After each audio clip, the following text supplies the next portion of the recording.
En la lección para este día nos vamos a hacer una pregunta. ¿Es hora de simplificar? ¿A qué nos referimos? Bueno, preste atención a la lección que vamos a estudiar hoy porque seguramente hay un consejo de parte de Dios para nosotros. Por eso le invitamos a que nos acompañe en esta oración. Nuestro buen Padre Celestial, queremos escuchar tu consejo. A veces nos es difícil comprenderlo, pero te rogamos que nos ayudes a aplicar lo que tú nos enseñas en cada área de nuestra vida, de tal manera que podamos vivir con vista a la eternidad. Lo pedimos en el nombre de Jesús. Amén. Amén. Pastor Dani Perla, en este día tocamos un tema que a mí me parece muy interesante por una razón. Cuando nosotros vemos cómo se plantea el mundo, el entretenimiento, por cierto, el mundo del entretenimiento, cómo será el fin del mundo, y nos presentan futuros distópicos y cosas por el estilo, siempre se ve como que la gente ha tenido que aprovisionarse de cosas, entran en modo de supervivencia, entre comillas, ¿no? Y para eso hay que aprovisionarse de cosas, tener en búnkers, en lo que sea, guardado todo lo que se pueda para enfrentar la crisis. Pero, pastor, la Biblia nos enseña que a medida que nos acercamos a la crisis que viene sobre el mundo, porque hay una crisis sobre el mundo, ¿tenemos que entrar en modo de supervivencia? ¿O qué es lo que enseña la Biblia que tal vez no sea lo que nos ha enseñado Hollywood?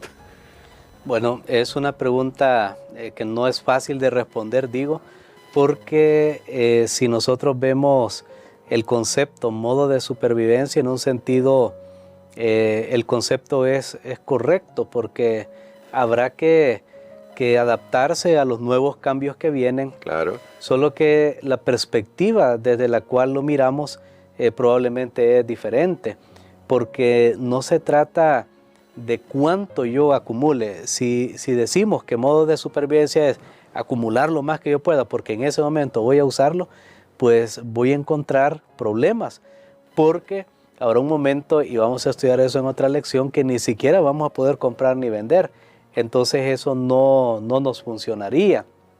Si entendemos modo de supervivencia como lo que tenemos que hacer, asegurarnos, hacer hoy, que nos va a servir para ese momento de crisis, entonces allí sí estaríamos en lo correcto. De hecho, estoy recordando un caso en la Biblia, Elías. Elías, dice la Biblia, un profeta del Señor, él por fe dio un mensaje que no iba a llover porque el pueblo estaba acreditando la lluvia a Baal, un dios falso, y Dios dice, no, yo soy el que doy la lluvia, pues ustedes piensan que es otro, pues voy a dejar de enviar la lluvia y van a ver ustedes que no van a tener lluvia. Y bueno, no había comida y Elías fue sostenido, o sea, después de una sequía por un tiempo no había ya mucho alimento, y entonces Elías fue sostenido providencialmente por Dios, y eso mismo va a pasar con el pueblo de Dios. Pero yo creo que para darnos una perspectiva de cómo está nuestra mente, cómo prepararnos ahora para lo que viene, me gustaría que viéramos lo que el apóstol Pedro menciona en la segunda carta del apóstol Pedro, el capítulo número 3, y vamos a leer algunos versículos porque entre hoy y mañana vamos a estar comentando de ese texto. Segunda carta de Pedro, capítulo 3, y vamos a leer ahora, escuchemos estos pasajes de la palabra de Dios que nos hablan, los versículos 3 hasta el versículo 12. Que dice así: Ante todo, sabed que en los últimos días vendrán burladores, que sarcásticos andarán según sus bajos deseos, y dirán, ¿dónde está la promesa de su venida? Desde que los padres durmieron, todas las cosas siguen como desde el principio de la creación. Pero ellos intencionalmente ignoran que en el tiempo antiguo los cielos fueron hechos por la palabra de Dios, y la tierra surgió del agua y por el agua subsiste. Por eso el mundo de entonces pereció anegado en agua, y los cielos y la tierra de ahora son conservados por la misma palabra, guardados para el fuego del día del juicio y de la destrucción de los hombres impíos. Pero, amados, no ignoréis esto. Para el Señor un día es como 1000 años, y 1000 años como un día.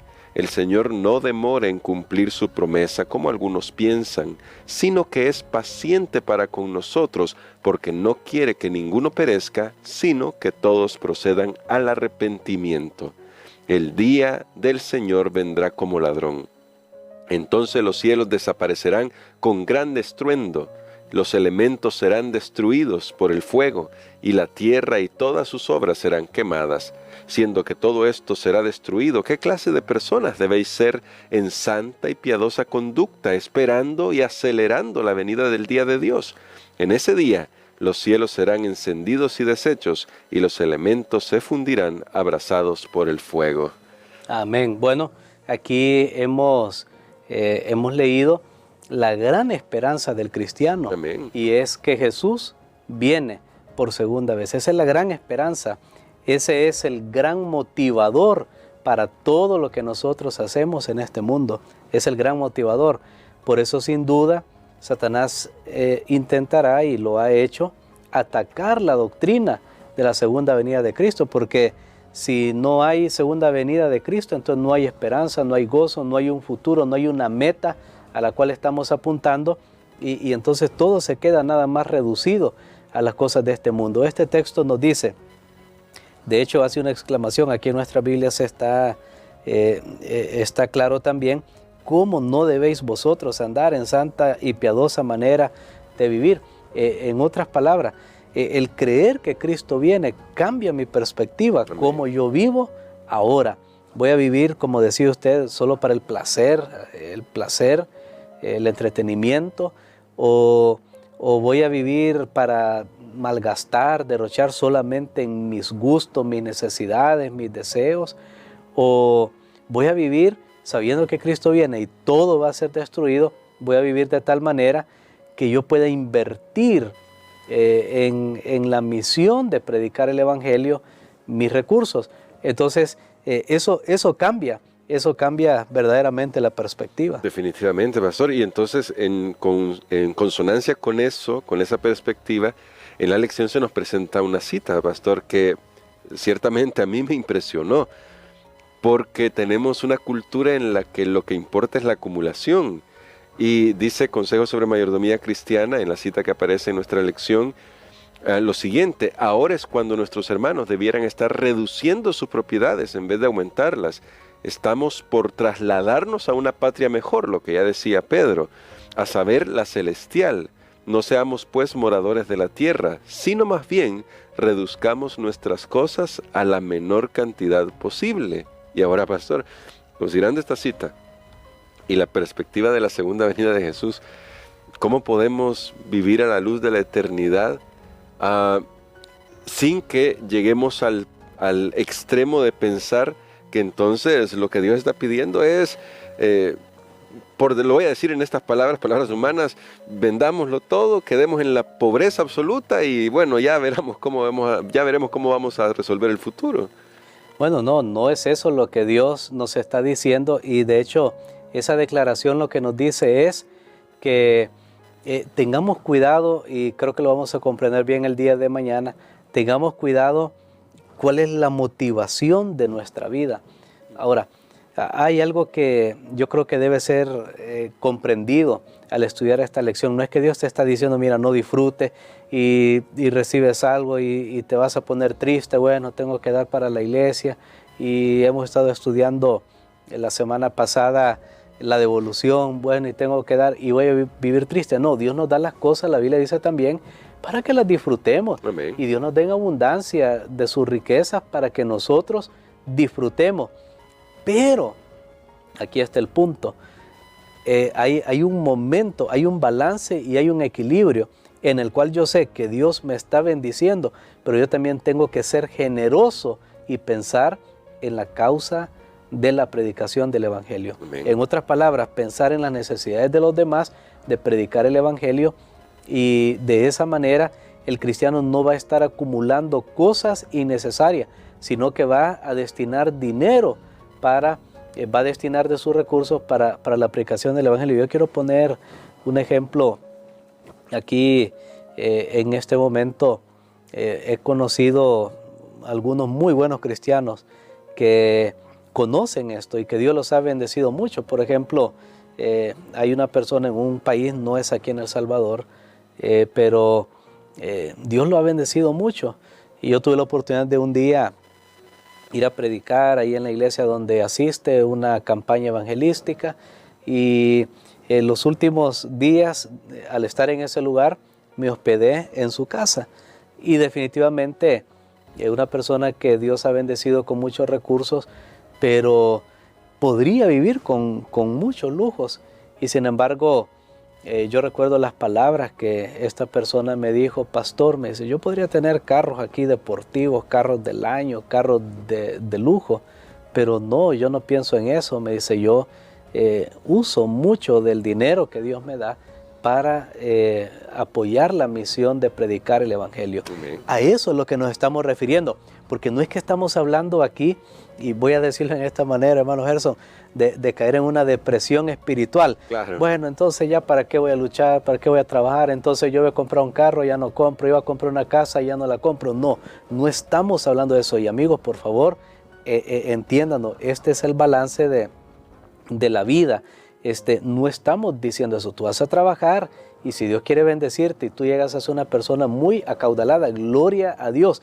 El punto es que esas riquezas no dominen tu vida. No vivas solo para este mundo, no mires solo las cosas de este mundo. Recuerda ser generoso con el necesitado y recuerda ser generoso con la causa de Dios. Y Dios va a ir dirigiendo Amén. a cada persona. Recuerden que no a todos Dios les dijo de una sola vez: anda, vende lo que tienes. Muchos le seguían a Jesús y le servían con sus bienes, pero no se deshicieron de todas las cosas inmediatamente. Pero Dios a cada uno le tiene preparada una hora. De hecho, ahora que yo estoy mencionando esto, ya se ha cumplido más de una semana que hace unos días atrás en Filipinas, un helicóptero que se usa para la obra médica misionera en esa zona.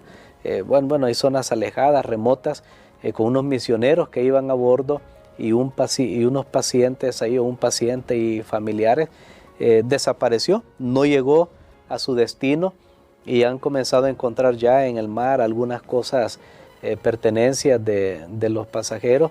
Y me ha llamado la atención, me ha impresionado una de las enfermeras, una misionera estadounidense que se había ido allá, había dejado su tierra, comodidad en el país, en su país, para ir a servir. De eso es lo que estamos hablando. A cada uno Dios le tiene un llamado. En este caso, el llamado que ella sintió de Dios era dejar su país e irse a servir a tierras extranjeras, a servir al prójimo, al necesitado. No lo pensó dos veces para dedicar su vida. Podría ser una enfermera en Estados Unidos ganando mucho, pero ahí está. Sin embargo, a otros Dios los tiene allí y cada uno, cada persona, Dios le tiene preparada una senda. Por eso yo digo, hermano Gerson, cada uno mire su vida, no esté viendo a otro, no esté viendo mucho a otra persona. Mire, examine, usted diga: Señor, ¿qué quieres tú de mí? En esta mi circunstancia, en esto que tengo, así es mi vida. ¿Qué pides tú de mí? Porque lastimosamente no necesitamos ser grandes ricos para saber que el mundo puede estarnos cautivando a nosotros. Por ejemplo, si a alguien le duele dar para la obra de Dios, eso significa que algo de este mundo lo está aprisionando, aunque no tenga mucho. Por esa razón es necesario considerar lo que dice Pedro: si yo tengo en vista la venida de Cristo, eso cambia la manera como yo vivo en este mundo. Muchas gracias, pastor, porque estas aclaraciones, esto nos ayuda para que nosotros podamos poner el equilibrio en nuestra vida. Y me gustaba lo que decía: hay que mirar nuestra vida, hay que ver qué planes tiene Dios para nosotros y estar dispuestos a seguir los planes de Dios. Y quisiera, pastor, que orara por nosotros por eso, para que estemos dispuestos a vivir de manera simple. En este sentido sería haciendo lo que Dios pide, que eso es lo que nosotros necesitamos. Amén. Padre, gracias te damos, Señor, por esta maravillosa lección de tu palabra. Tú nos haces una invitación a considerar el día que está viniendo, el día del Señor, el día de Dios, en el cual todo lo que vemos será reducido a la nada. Por eso ayúdanos a edificar caracteres y a dejar buenas obras en esta tierra mientras ese día llega, para que cuando venga ese momento nosotros sepamos que vamos a ir a un nuevo comienzo, a cielos nuevos y tierra nueva. Si hay algo que nos está aprisionando a este mundo, Señor, si nos duele compartir, te pido que nos perdones, Padre, y ayúdanos para ver una recompensa más grande, que es la eternidad. Lo pedimos en el nombre de Jesús. Amén.